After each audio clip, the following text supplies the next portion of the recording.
कविता को बचाने के लिए निकी के सामने अभिनव ने टेके घुटने।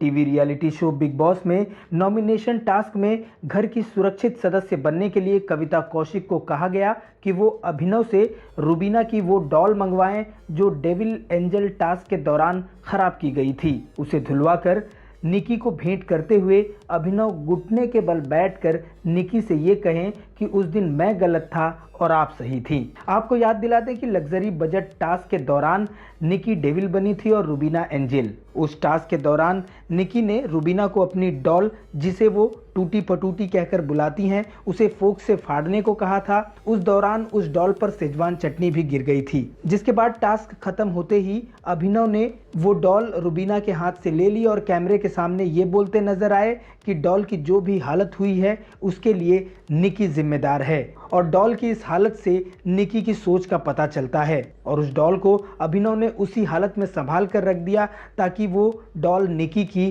पहचान बन सके। निकी ने उसके साथ क्या व्यवहार किया और उस डॉल को अभिनव ने उसी हालत में संभाल कर रख दिया ताकि वो डॉल निकी की पहचान बन सके कि निकी ने उसके साथ कैसा व्यवहार किया है। हालांकि अभिनव शायद ये भूल गए थे कि निकी ने जो कुछ भी किया वो एक टास्क का हिस्सा था।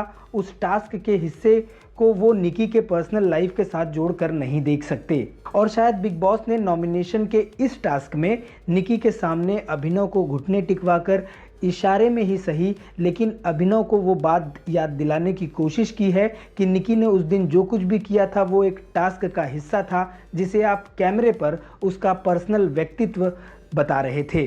तो ऐसे में ये कहना गलत नहीं होगा कि बिग बॉस ने इस टास्क में निकी के साथ लग्जरी बजट टास्क में हुए बर्ताव के लिए उन्हें न्याय दिलाया है। बिग बॉस से जुड़ी इसी तरह की खबरें लगातार पाने के लिए आप जुड़े रहिए हमारे चैनल से और अपनी प्रतिक्रिया कमेंट के जरिए हम तक ज़रूर पहुंचाएं।